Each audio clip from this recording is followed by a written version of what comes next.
Hi friends, welcome back to my channel. ఈరోజు topic ఏంటంటే April 10th current affairs video. So ఎవరైనా మన ఛానల్ని కొత్తగా చూస్తున్నట్లయితే ప్లీజ్ సబ్స్క్రైబ్ చేసుకోండి, లైక్ చేయడం మాత్రం అస్సలు మర్చిపోద్దు.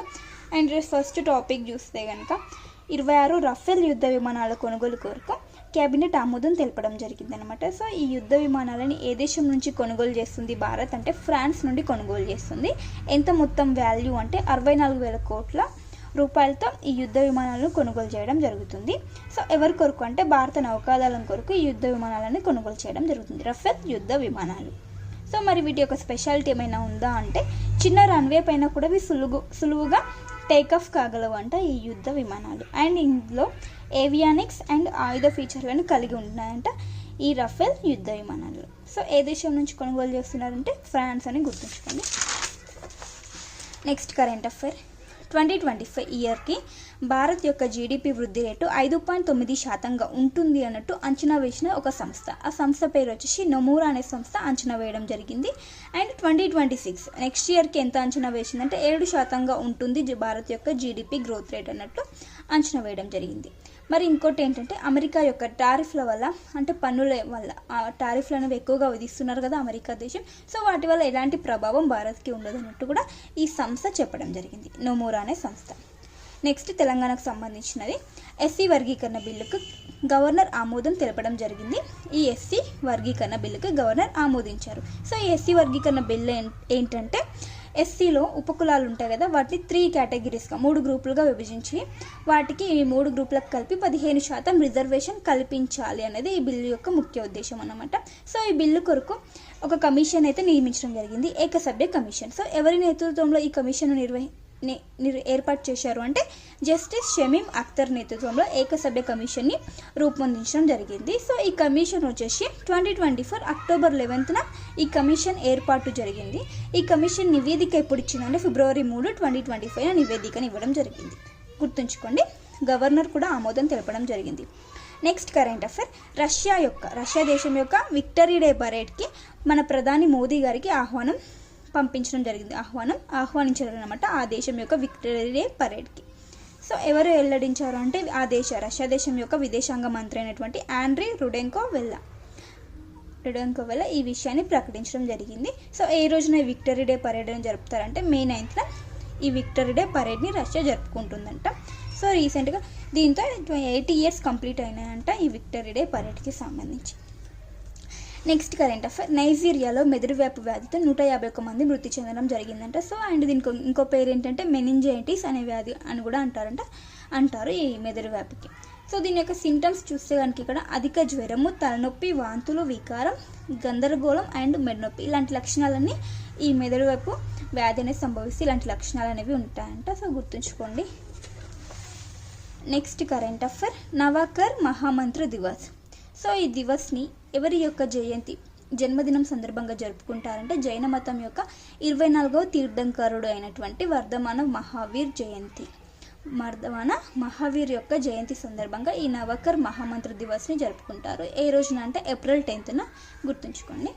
నెక్స్ట్ కరెంట్ అఫైర్, అంతర్జాతీయ అంతరిక్ష కేంద్రానికి 3 వ్యోమగాములను పంపుతున్న దేశం రష్యా. వచ్చేసి ఈ ISSకి 3 వ్యోమగాములను పంపించడం జరుగుతుందన్నమాట. సో వాళ్ళు ఎవరు అంటే Jonny Kim, Sergey Ryzhikov, Alexey Zubritsky. ఈ 3 అంతర్జాతీయ అంతరిక్ష కేంద్రానికి పంపడం జరుగుతుంది. సో ఏ వ్యోమనౌక ద్వారా అంటే సోయూజ్ MS-27 అనే వ్యోమనౌక ద్వారా ఇవి 3 పంపడం జరుగుతుంది. వీళ్ళు వచ్చేసి అంతరిక్ష కేంద్రంలో 8 నెలల పాటు విధులు నిర్వహిస్తారంట. అయితే ఇక్కడ కజకిస్తాన్లోని బైకునూర్ అంతరిక్ష కేంద్రం గుండా వీళ్ళు స్పేస్కి వెళ్ళబోతున్నారు. నెక్స్ట్ కరెంట్ అఫైర్, 2024-25 ఆర్థిక సంవత్సరంలో భారతదేశం యొక్క వస్తు సేవల ఎగుమతులకు సంబంధించి ఒక రిపోర్ట్ కేంద్ర వాణిజ్య మంత్రిత్వ శాఖ తెలపడం జరిగింది ఈ డీటెయిల్స్ని. సో ఎంత అంటే 2024-25 ఆర్థిక సంవత్సరంలో ఈ వస్తు సేవల యొక్క ఎగుమతుల యొక్క విలువ ఎంత అంటే $820 బిలియన్ పైనే ఉందంట. ఈ వస్తు సేవలు ఏవైతే వస్తువులు మనం ఎక్స్పోర్ట్ చేస్తామో, సేవలకు సంబంధించి ఎక్స్పోర్ట్ చేస్తాము కదా, వాటి యొక్క విలువ అంట ఇంత గడిచిన ఆర్థిక సంవత్సరంలో ఎంత $820 బిలియన్. అయితే లాస్ట్ ఇయర్తో కంపేర్ చేస్తే 2023-24 ఆర్థిక సంవత్సరంతో కంపేర్ చేస్తే 6% అనేది ఎక్కువ అంట ఈ 2024-25లో. సో మరి 2023-24లో ఎంత మొత్తంలో వచ్చింది అంటే $778 బిలియన్ ఈ వస్తు సేవలను ఎగుమతులు చేయడం ద్వారా ఇంత $1 బిలియన్ అనేది రావడం జరిగిందంట, గుర్తుంచుకోండి. నెక్స్ట్ తెలంగాణ గవర్నమెంట్ వచ్చేసి గోద్రేజ్ క్యాపిటల్తో ఒక ఒప్పందం అనేది జరిగిందనమాట. సో ఈ ఒప్పందం దేనికి సంబంధించిందంటే ఎంఎస్ఎంఈ సంస్థలు ఉంటాయి కదా, సో ఆ ఎంఎస్ఎంఈ యూనిట్ల రుణ సదుపాయం కల్పించేందుకు చిన్న సంస్థలు అండ్ మధ్య తరహా సంస్థలు ఉంటాయి కదా, పారిశ్రామిక సంస్థలు, అలాంటి వాటికి రుణ సదుపాయం కల్పించేందుకు తెలంగాణ గవర్నమెంట్ వచ్చేసి గోద్రేజ్ క్యాపిటల్తో ఒప్పందం అనేది కుదుర్చుకోవడం జరిగింది. నెక్స్ట్ కరెంట్ అఫైర్, ఐఐటి మద్రాస్కి చెందినటువంటి ప్రవర్తక్ టెక్నాలజీస్ వచ్చేసి కాలిఫోర్నియాకి చెందినటువంటి జీరో ల్యాబ్స్తో ఒక ఒప్పందాన్ని కుదుర్చుకుంది. జీరో ల్యాబ్స్తో ఐఐటి మద్రాస్ యొక్క ప్రవర్తక్ టెక్నాలజీస్ ఒప్పందం, వీరెన్నింటికి మధ్య ఒక ఒప్పందం అనేది జరిగింది. సో అది ఏంటంటే కాంపాక్ట్ ఏఐ అనేది ఆవిష్కరించడం జరిగింది రెండు కలిసి. నెక్స్ట్ ఇంకోటి ఏంటంటే సెంటర్ ఆఫ్ ఏఐ రీసెర్చ్ని ప్రారంభించాలని కూడా ఒక ఒప్పందం జరిగింది. ఇక్కడ ఏంటంటే ఏఐ పరిష్కారాలను కనుగొనే అంశంపై దేన్ని ఆధారంగా చేసుకొని అంటే సిపియును ఆధారంగా చేసుకొని ఏఐ పరిష్కారాలను కనుగొనే అంశంపై ఈ సెంటర్ ఆఫ్ ఏఐ రీసెర్చ్ దృష్టి పెడుతుందంట. సో సిపియుని బేస్ చేసుకొని పరిష్కారాలను కనుగొనే ఒక దానిపై. సో దీంతో జీరో ల్యాబ్స్తో ఐఐటి మద్రాస్ ఒప్పందం. Next current affair, walk for Bandipur campaign. So ఇక్కడ ఏంటంటే బందీపూర్ నేషనల్ పార్క్ గుండా ఒక హైవే వెళ్తుంది.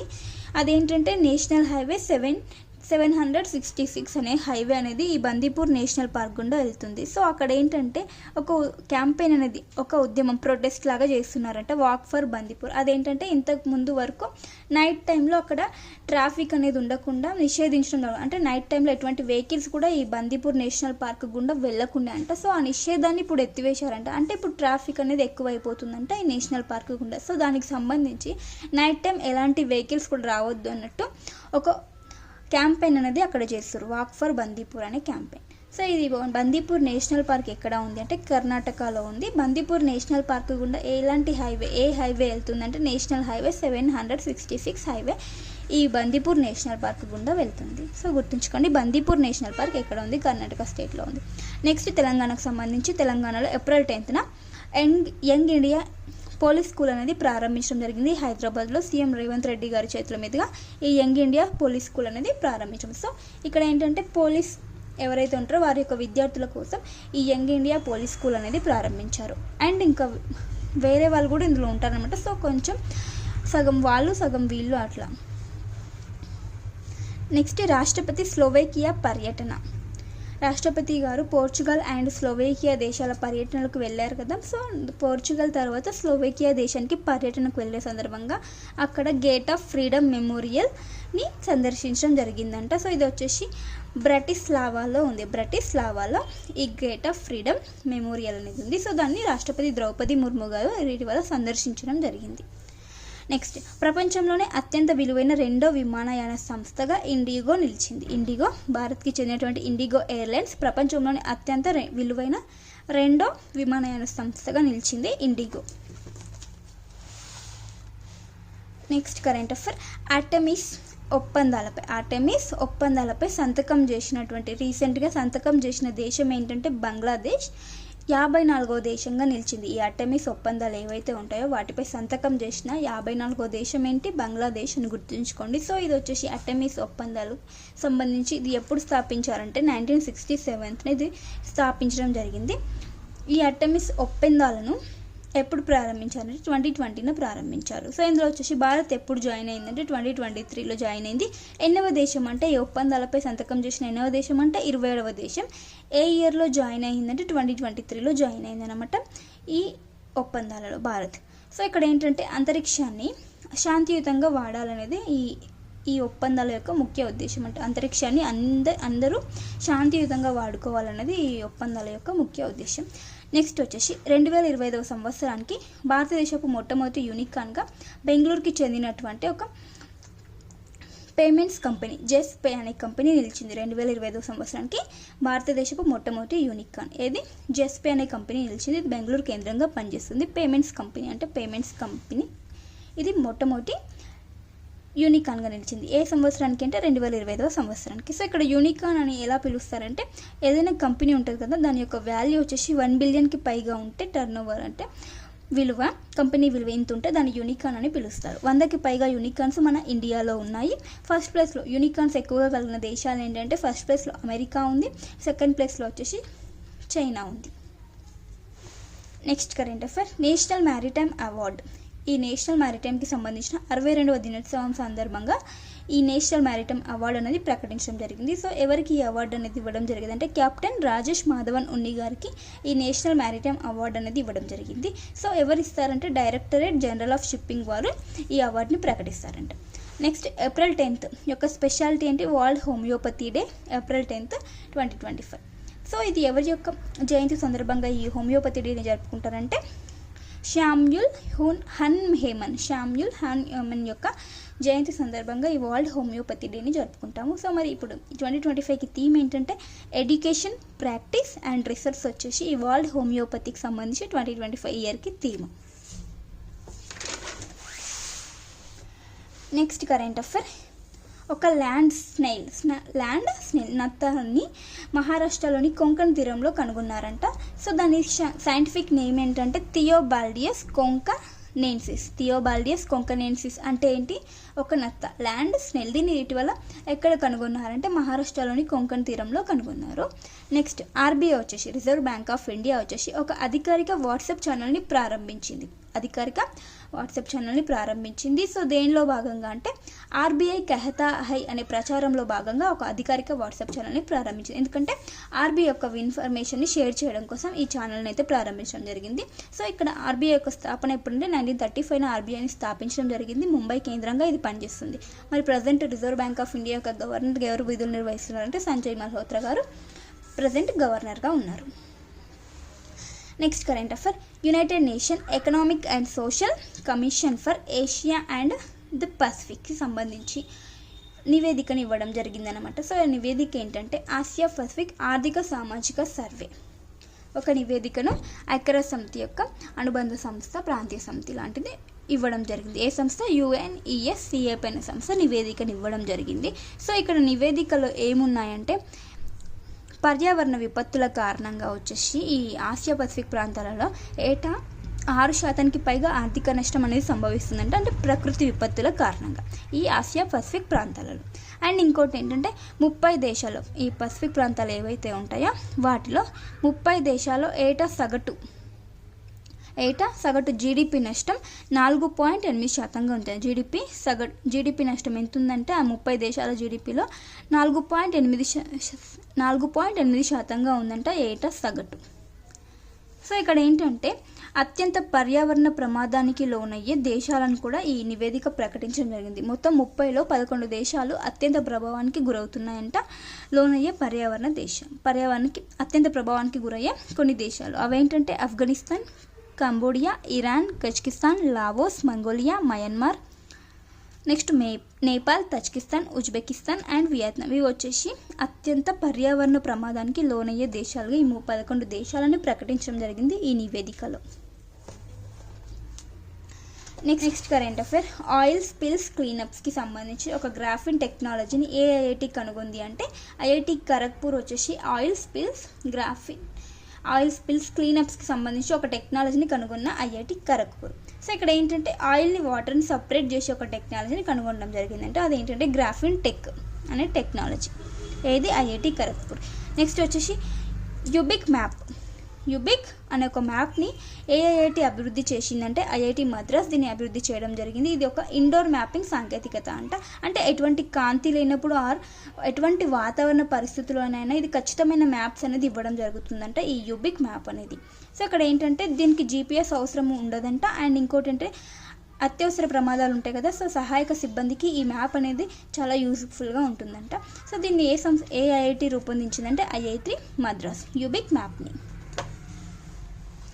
నెక్స్ట్ కరెంట్ అఫైర్, స్పర్మ్ ట్రాన్స్ప్లాంట్తో వందేత్వానికి బ్రేక్. అమెరికా శాస్త్రవేత్తలు ఈ స్పర్మ్ ట్రాన్స్ప్లాంట్ని విజయవంతంగా ప్రయోగించడం జరిగింది, సక్సెస్ఫుల్ అవ్వడం జరిగిందంట ఈ ప్రయోగంలో, స్పర్మ్ ట్రాన్స్ప్లాంట్లో. సో ఇక్కడ ఏంటంటే అజోస్పెర్మియా అనే వ్యాధితో బాధపడే వ్యక్తులకి ఈ స్పర్మ్ ట్రాన్స్ప్లాంట్ అనేది చాలా యూస్ఫుల్గా ఉంటుందంట. అజోస్పెర్మియా అంటే ఏంటంటే స్పెర్మ్ లేకపోవడం, ఎవరైతే వ్యక్తులకి స్పర్మ్స్ అనేది లేకపోయి అనే వ్యాధితో బాధపడతారో సో వారికి ఈ స్పర్మ్ ట్రాన్స్ప్లాంట్తో వాళ్ళు పేరెంట్స్ అయ్యే అవకాశం అనేది ఉంటుంది, తండ్రి అయ్యే అవకాశం అనేది వాళ్ళకి కల్పించడం జరుగుతుంది. సో ఇలాంటి ప్రయోగాన్ని ఏ శాస్త్రవేత్తలు ఈ ప్రయోగాన్ని చేశారంటే అమెరికా శాస్త్రవేత్తలు ఈ ప్రయోగాన్ని విజయవంతంగా ప్రయోగించడం జరిగింది, స్పర్మ్ ట్రాన్స్ప్లాంట్.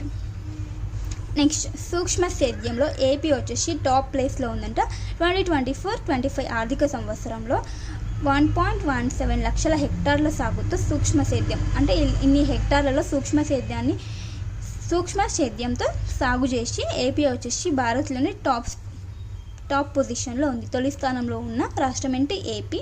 సో సెకండ్ ప్లేస్లో వచ్చేసి గుజరాత్, థర్డ్ ప్లేస్లో వచ్చేసి ఉత్తరప్రదేశ్ అనేవి నిలిచాయి.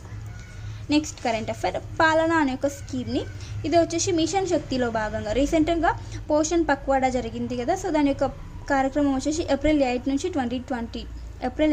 22 మధ్యలో ఈ పోషణ్ పక్వాడా అనేది కార్యక్రమం జరుగుతుంది. సో దీనిలో భాగంగా పాలన అనే స్కీమ్ని రూపొందించడం జరిగింది. ఈ పాలన అనే స్కీమ్ వచ్చేసి ఒక శిశు సంరక్షణ కార్యక్రమం, డే కేర్ లాగా అన్నమాట. పిల్లల్ని 6 to 12 months వరకు పిల్లల్ని కేర్ అనేది చేయడం జరుగుతుంది. ఈ పాలనా స్కీమ్లో భాగంగా డే కేర్ లాంటి ఒక శిశు సంరక్షణ కార్యక్రమాన్ని. సో దీనిలో భాగంగా అంటే పోషణ్ పక్వాడా సందర్భంగా దీన్ని రూపొందించారు పాలనా స్కీమ్ని.